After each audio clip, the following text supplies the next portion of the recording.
শেফালি, শেফালি রে, কি গো আপা? এই দেখ কত বড় একটা রুই মাছ আনছি, অনেকটা দিয়ে রেসিপি করব। এটা আমার লেগে লয়েছো, আমি পছন্দ করে দেখে আমার রেসিপি বানায় খাওয়াইবা। খাম হনে তুই এখন আসফালা, আমি পরে কাটতাছি, কাটতে এরপর সুন্দর করে রানমো হনে তারপর খাইস। যেইটাই দেখুক সেইটাই হের পছন্দ, সেইটাই হের দেওয়া লাগবে। হের থিয়া কিছু খাওয়ান যাইতো, যদি একদিন হের থিয়া কিছু খাইছি এর পরের দিন আর ভালো করে কাজই করবো না, হচ্ছে তার স্বভাব। আবার কি করবে জানেন, যেদিন কাজে না আসবো যদি ফোন দিই শেফালি এখন আসস না কে, তখন কবে কি আমার ঠ্যাং ব্যথা ছিল এর লেগে আইতে পারি নাই। অজুহাতের আর শেষ থাকবো না। যেদিন দেরি করে কাজে আসবো যদি ফোন দেই, ফোনটা তো ধরবই না, আর ফোনটা ধরলেও কইব নিজের বাড়িতে থাকলে কব আরেকজনের বাড়িতে আসছি, আর আরেকজনের বাড়িতে থাকলে কব নিজের বাড়িতে আসছি। এরকম হ্যার একটা না একটা বানায় কইতে হইব। এরপরে লোক আইব ধরেন 1 ঘন্টা 1.5 ঘন্টা পরে, অথচ কইবে এই যে আমি আয় করতেছি। যদি তারে বলি যে আজকে তুই ঠিকঠাক মতন আসস না, এরকমই কর সবসময়, কালকে তুই ঠিক টাইমে আহিস, আমার একটু দরকার আছে। ও মা, হেদিন হ্যাঁ আরও বেশি করে দেরি করব। তারপর মেজাজটা কেমন হয় কোন তো? আমি ঠিক বলেছি না? আপনাদের বাসায় নিচ্ছি এরকম কিছু হয়, আপনাদের কাজের বুয়ারাও কিন্তু ঠিক এরকম বায়নাগুলি ধরে, আমি জানি। সম্মানিত দর্শক, আসসালামু আলাইকুম, কেমন আছেন সবাই? আমি ফাতেমা বলছি নারায়ণগঞ্জ থেকে। সবাইকে ওয়েলকাম জানিয়ে শুরু করছি নতুন দিনে নতুন আরও একটি লাইফস্টাইল ব্লগ ইন ভিডিও। আশা করছি আপনারা সম্পূর্ণ ভিডিওটি শেষ পর্যন্ত দেখবেন ইনশাল্লাহ। ভিডিওটি শেষ পর্যন্ত দেখলে আপনাদের কাছে অবশ্যই ভালো লাগবে। শুন, আপনাদেরকে নিয়ে রান্না করতে চলে যাই। এখানে আমি প্রথমে মাছটাকে ভেজে নিয়েছি, ভাজার সময় দিয়েছি হালকা হলুদ গুঁড়া, মরিচ গুঁড়া, লবণ, এইসব দিয়ে মাছটাকে ভেজে নেওয়ার পর এখন আমি নামিয়ে নিয়েছি মাছটা। আরেক চুলায় হচ্ছে মানে অর্ধেকটা নামিয়ে নিয়েছি, অর্ধেকটা ভাজা হচ্ছে।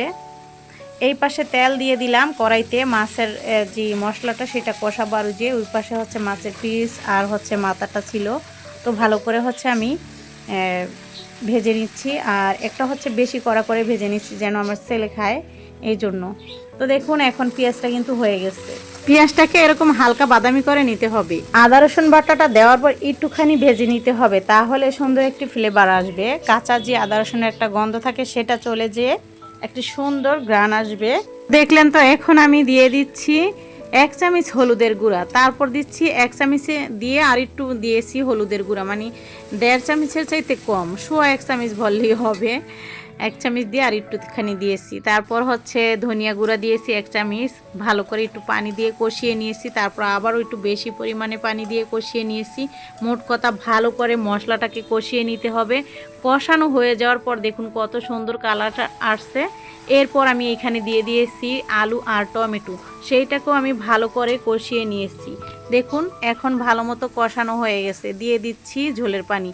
ঝোলের পানিটা দিয়ে এখন ভালো করে নেড়ে লবণটাকে চেক করে নিতে হবে ঠিকঠাক আছে কিনা, অবশ্যই দেখতে হবে, নয়তো কিন্তু ভুল হলে আপনি যত বালি করেন না কেন তখন কিন্তু এই লবণের জন্য স্বাদ লাগবে না। রান্না করতে দুটা জিনিস লাগে, একটা হচ্ছে মন আর একটা হচ্ছে লবণ।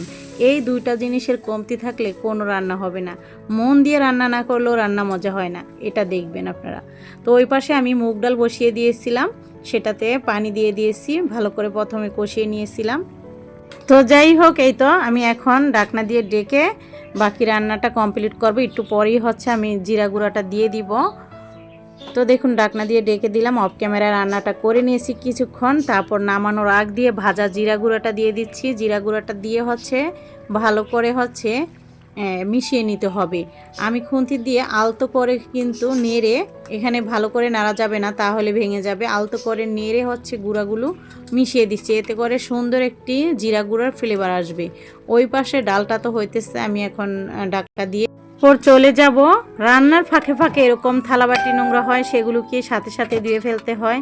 যদিও শেফালি আসছে, ও হচ্ছে কাপড় চোপড় ধুইতেছে, তো ওর জন্য তো সব জমিয়ে রাখা যাবে না, কারণ বেচারা হচ্ছে অন্য বাসায় যাবে। আজকে হচ্ছে আমাদের উল্টাপাল্টা কাজ হচ্ছে, অন্যদিন হচ্ছে ঘরটর গুছ গাছ করি তারপর রান্না করতে চলে যাই, কিন্তু আজকে শেফালি তো আগে আইসা পড়ছে, মানে ও তাড়াতাড়ি চলে আসার কারণে হচ্ছে আমি আবার ডাইনিং টেবিল, তারপর হচ্ছে অন্য অন্য যে কাজগুলো যেগুলো গুছিয়ে রাখি সেগুলো আজকে তাড়াতাড়ি করা হয় না।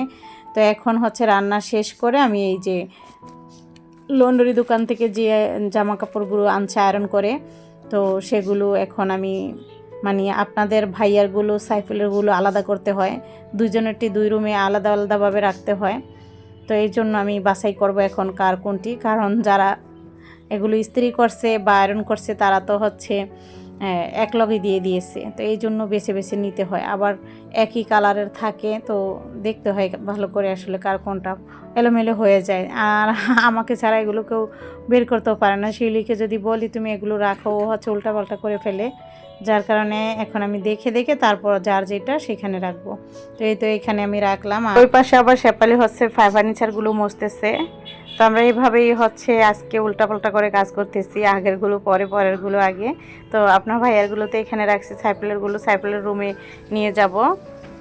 তারপর হচ্ছে ঘরটর ঝাড়ু দিয়ে দিতেছি আমি, কারণ ও আবার ঝাড়ু দিবে, বাকি ঘরগুলো ঝাড়ু দিবে, তারপর হচ্ছে মুছবে। এভাবে করে একটু কাজ আগিয়ে দিলে ওর ভালো হয় আর কি। তো আমি সেভাবেই করি, রান্না শেষ যতটা পারি ততটা হেল্প করব আর কি।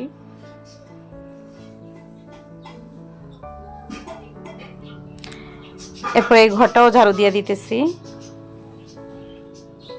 যারা ভিডিওটা দেখতেছেন তাদেরকে অসংখ্য ধন্যবাদ। যারা এখনও আমার চ্যানেলটিকে সাবস্ক্রাইব করেন নাই, প্লিজ আমার চ্যানেলটিকে সাবস্ক্রাইব করে দিবেন। যারা অলরেডি করে দিয়েছেন তাদেরকে অসংখ্য ধন্যবাদ।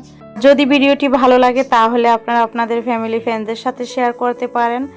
তো আমি এখন বারান্দায় চলে গেলাম, বারান্দাটাকেও ঝাড়ু দিয়ে দিলাম। আর এই তো আমার এই পাশের যে গাছগুলো, তো এইখানে আবার ধুলা পড়ে আছে। আসলে গাছের উপরেও যেরকম ধুলা পড়ে আছে, বারান্দার যে উপরে সেখানেও ধুলা পড়ে থাকে।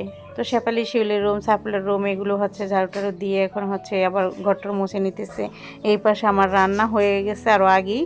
খাবারগুলো ডাইনিং টেবিলে রেখে তারপর হচ্ছে সাইফুলকে আবার ভাত বেড়ে দিয়েছি, ও খেয়ে চলে গেছে। এখন আপনাদের ভাইয়া আসলে আমরা একসাথে খাওয়া দাওয়া করে নিলাম। তো আশা করছি আজকের ভিডিওটি ভালো লেগেছে। কেমন লাগলো অবশ্যই জানাবেন। সবাই ভালো থাকবেন। আল্লাহ হাফেজ।